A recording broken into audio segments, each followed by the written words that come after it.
మొత్తం ఎంత అండి ఈ రోడ్డు? ఎన్ని కిలోమీటర్లు? 10 కిలోమీటర్లు ఉందండి మా ఊరు నుంచి. ఇప్పుడు వరకు ఒక చిన్న గొయ్యి కూడా పోర్చలేదు. ఒక గొయ్యి కూడా పోర్చలేదు.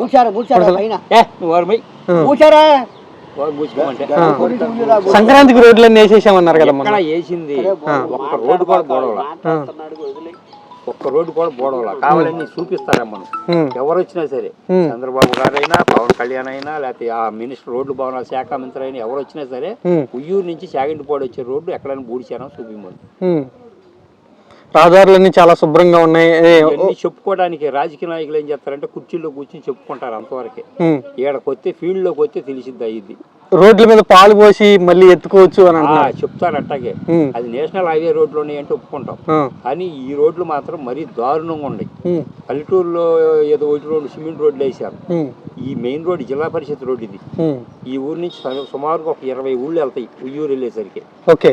20 ఊళ్ళోళ్ళు కూడా నరకం చూస్తున్నారు. ఏమంటున్నారు? రోడ్డు గురించి అదిగో వేస్తాం అంటున్నారు. ప్రజలు ఏమనుకుంటున్నారు? ప్రజలు ఏమనుకుంటారు, ఏం చేస్తారు, ఒకసారి వేసాం కదా మళ్ళీ ఇంకోసారి వేసామనుకో ఇట్లాంటి చెప్పులు మనకెందురా బాబు, పాత రోజుల్లో నడిచి వెళ్ళే వాళ్ళు ఇప్పుడు కూడా అట్టగా నడిచి వెళ్తూ పోయిద్దాం అనుకుంటున్నారు. చంద్రబాబు గారు అంటేనే చంద్రబాబు గారు అంటేనే చెప్తున్నారు. ఆయన అధికారులు కూడా పనిచేయట్లేదు సరిగ్గా. ఆయన చెప్తున్నారు కానీ నీళ్ళు పనిచేయట్లేదు. పనిచేస్తే మరి లోపం ఎవరిదంటారు? అలా అయితే ఏం చెబుతావు? ప్రజలు తిరగబడాలి. ప్రజలు తిరగబడి అధికారుల మీద చేస్తారా చేయరని ఊళ్ళో రానిపోకుండా చేస్తే అప్పుడు వాళ్ళు తిరగబడినప్పుడు వస్తుంది. రోడ్లైనా లేకపోతే లంచాలు తీసుకోవడం అయినా లేదా ఇంకోటి అయినా ప్రజలు తిరగబడాలి. అప్పుడు దాకా ఎవడో ఏం చేయలేడు, గవర్నమెంట్ కూడా ఏం చేయలేదు. అధికారులు తప్పంటే నమ్ముతారు జనాలు. నమ్ముతారు. ఏం చేస్తారు మరి? పైన ఉన్న వాళ్ళు చెయ్యండి నిధులు వస్తే కనుక మేము చేస్తామని వాళ్ళు అంటారు. కింద వాళ్ళు ఏంటి మాకు నిధులు రాలేదని వీళ్ళు చెబుతారు. ఇక్కడ మోసపోయేది ఎవరు? ప్రజలు. ప్రజలే మోసపోయేది. వాళ్ళు అన్ని రకాలుగా మోసపోయేది ప్రజలే.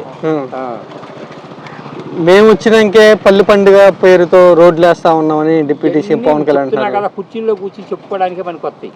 నేనైనా ఇక్కడ కూర్చొని చెప్తున్నా, ఆడ పని ఉండదు, డబ్బులు ఉండవు. డబ్బులు లేనప్పుడు ఏ పని చేయలేడు. మాది మంచి ప్రభుత్వం అని చెప్తా ఉన్నారు వాళ్ళేమో. మరి ప్రభుత్వమే కాదంటలా, కానీ ఏతే నలుగురికి ఉపయోగపడింది. రోడ్డు అనేది మెయిన్, ఆరోగ్యం మెయిన్. ఈ ఆరోగ్యశ్రీలు ఇట్లాంటివి పెట్టాలి. కాలువలు శుభ్రం చేసుకోవాలి. ఎక్కడికక్కడ అన్ని ఊడిపోయి రైతులు పూడిచేస్తున్నారు. వాళ్ళే అనే పని లేదు, రైతులు పూడిచేస్తున్నారు కాలువలు. మీరు టీడీపీ అభిమాని ఫస్ట్ చెప్పారు. టీడీపీని నేను పుట్టిన కానీ టీడీపీని.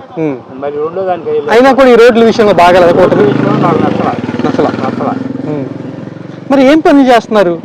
ఏది చెప్తున్నారంటే ఇప్పుడు వరద వచ్చింది, వాళ్ళకి డబ్బులు ఇవ్వాలి. నెల వచ్చేసరికి 1వ తారీఖు వచ్చేసరికి పెన్షన్ ఇవ్వాలి. ఈ ముసలాళ్ళ పెన్షన్లు అని లేకపోతే ఈ ఉద్యోగస్తులు కానీ వాళ్ళకని వీళ్ళకని అయ్యే సరిపోతున్నాయి డబ్బులు. ఇంకేడ తెచ్చిస్తారా డబ్బులు? అన్ని చేస్తా ఉన్నారు కదా చంద్రబాబు గారు. అట్టకి చెప్తారు, చెప్తున్నాగా చెప్తారు అంతవరకు. డెవలప్మెంట్ చేస్తాం, సంక్షేమం ఇస్తాం, డబుల్ సంక్షేమం ఇస్తాం అన్నారు. చెప్తారు. చేసేది ఆడ మెయిన్ రోడ్ల మీద చేస్తున్నాయి. ఇది జిల్లా నేషనల్ హైవే మీద. మాది జిల్లా పరిషత్ రోడ్డు ఇది. మా ఊరు నుంచి ఉయ్యూరు వరకు జిల్లా పరిషత్ రోడ్డు. వెళ్ళి ఒక్కసారి చూడమనండి, ఎవరినైనా రమ్మనండి ఇక్కడికి, చూస్తే వాళ్ళకి తెలిసింది. ఈ కరకట్ట ఉంది. కరకట్ట ఉంటే అప్ అండ్ డౌన్ వచ్చి గోతులు పడిపోయి గుద్దుకుంటున్నారు. ఆ పెదపులిపాక దగ్గర ఉంది. బస్సే తిరగబడిపోయింది అన్నట్టు ఉంది. పెట్రోల్ బంక్ దగ్గర నుంచి పెదపూలిపాక ఊరు వరకు కూడా 1 కిలోమీటర్ ఉండిద్ది. బస్సే తిరగబడిద్ది అన్నట్టు. మరి అధికారులు రోజు ఈ రోడ్లను తిరుగుతానే ఉన్నారో, చేస్తున్నారో లేదు, లేకపోతే చూస్తున్నారో లేదో కారులో కూర్చొని మాకైతే అర్థం కాదు. చాలా రద్దీగా ఉండేది కదా రోడ్డు ఎప్పుడు రద్దీగా ఉండదు. అలగడ్డ నుంచి సుమారుగా 25-30 బస్సులు తిరుగుతున్నాయి. సుమారుగా ఒక 100 ఊళ్ళు ఉంటాయి కట్టంట పెట్టి. సరే, మీరు రోడ్లు వేయలేదు అంటున్నారు, రోడ్లు బాగాలేదు అంటున్నారు. ఫ్రీ బస్ పెట్టి జనాలకు ఫ్రీ బస్సు ఆడవాళ్ళు చెప్తారు, మొగాళ్ళు పెట్టలేదుగా. రేపు వచ్చేవాడు మొగాళ్ళకి ఫ్రీ అంటాడు. ఈ సంక్రాంతికి పోవటం మొత్తం. రోడ్లు వేయకోకుండా ఫ్రీ బస్ పెడితే మంచిదా? ఏం సుఖమేముంది? నడువులు ఇరుగుతాయి. బస్సులో కూర్చున్నాక నడువు ఇరుగుద్ది. అంటే దానికి పెట్టే డబ్బులు దీనికి పెట్టొచ్చా? పెట్టొచ్చు. మరి ఎందుకని రోడ్లు బాగు చేయకుండా ఫ్రీ బస్ పెట్టారు? ఎందుకంటే జనంలో వాళ్ళకేంటి రోడ్డు సంగతి ఎవడో చూడటం. జనంలో ఏంటంటే ఆడేమనుకుంటాడు, ఫ్రీ బస్సు వస్తుందని వెళ్దాం అనుకుంటారు. అంతేగాని రోడ్డు బాగుందా లేదా, రోడ్డు బాగుందనుకో నీ బండి రిపేర్ రాదు, శుభ్రంగా ఆయిల్ వచ్చింది, నువ్వు ఎక్కడికైనా వెళ్ళాలని 5 నిమిషాల ముందలా వెళ్ళిపోతావు పని మీద కన్నా. అది గోతుడు రోడ్డు ఉండే 1.5 గంటలు పట్టిద్ది. నువ్వు ఎక్కడికైనా వెళ్ళాలన్నారు, నీ బండి పాడైపోయింది, నీ ఆరోగ్యం పాడైపోయింది, ఎట్టా వెళ్తావు నువ్వు? సరే, ప్రస్తుతం కూటమి గవర్నమెంట్ మీద సొంత పార్టీ కార్యకర్తల్లోనే కొంత అసంతృప్తి ఉందంట, నిజమే? అసంతృప్త కోపమా? గవర్నమెంట్ మీద ఈ రోడ్లు ఇట్లాంటి వేయలేదని అసంతృప్తి, అంతేగాని వేరే ఏమి ఉండదు. అభిమానమే. అభిమానమైనా కూడా మీకు సరిగ్గా పనిచేయట్లేదు కూటమి అని ఉంది.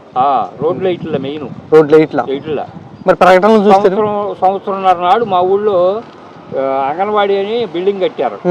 సంవత్సరంన్నర అయిన తెలుగుదేశం వచ్చి అదే ఖాళీగా ఆ బాటిని 30 లక్షలు పెట్టి ఖాళీగా ఆ బాటిని పెట్టారు. సంవత్సరంన్నర మట్టి ఎందుకు పెట్టారు దాన్ని ఉపయోగించుకోవచ్చు హాస్పిటల్గా.